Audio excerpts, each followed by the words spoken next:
بسم اللہ الرحمن الرحیم۔ اللہ تعالیٰ کی وحدانیت اور خصوصیات۔ اس دنیا میں ہر چیز کو بنانے والا کوئی نہ کوئی ضرور ہوتا ہے۔ کبھی کوئی چیز خود بخود وجود میں نہیں آتی۔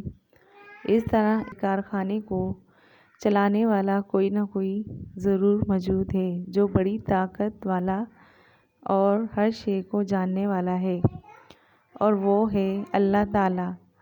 اللہ تعالیٰ کی ذات ہمیشہ سے ہے اور ہمیشہ رہے گی۔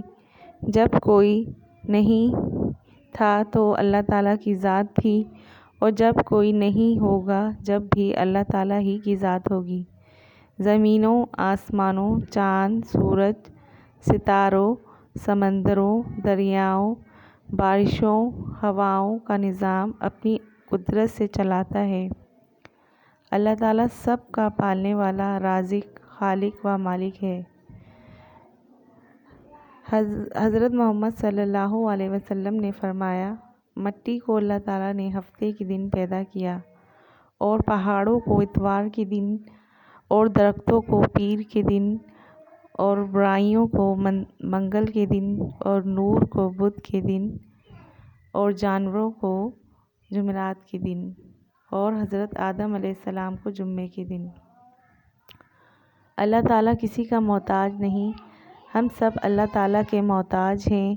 اللہ تعالیٰ کسی کام کے کرنے کا ارادہ کرے اور ساری مخلوق مل کر چاہے تو اس کام کو نہیں روک سکتی۔ اللہ تعالیٰ کے حکم کے بغیر ایک پتا بھی ہل نہیں سکتا۔ یہ بھی اللہ تعالیٰ کا احسان ہے کہ اس نے ہمیں انسان بنایا ہے، چلنے پھرنے دیکھنے کی قوت دی، اچھے برے کی تمیز دی، عقل دی۔ اس عقل سے انسان سارے کام کرتا ہے۔ عقل نہ ہوتی تو انسان جانور کی طرح ہوتا اور اپنی نعمتوں کے بدلے ہم سے کچھ نہیں چاہتا، وہ صرف اتنا چاہتا ہے کہ ہم اس کا شکر ادا کریں۔ اللہ تعالیٰ کے شکر کا بہترین طریقہ نماز ہے۔ نماز دین کا ستون ہے۔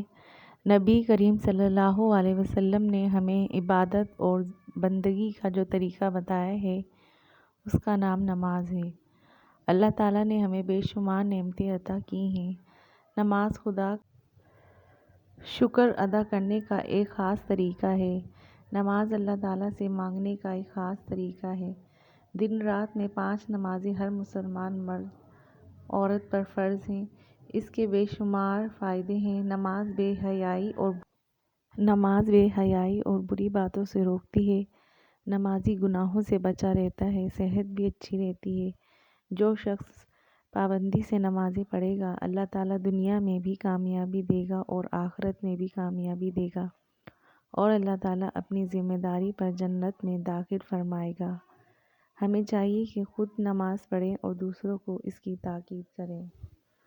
بچوں کو نمازوں کے نام اور رکعتوں کی تعداد زبانی یاد کرائیں۔ نماز پڑھنے کی خصوصیات مثلاً وقت کی پابندی ہوتی ہے، سکون ملتا ہے، اور اللہ ہم سے راضی رہتا ہے اور ہر خواہش پوری کرتا ہے۔ جزاک اللہ۔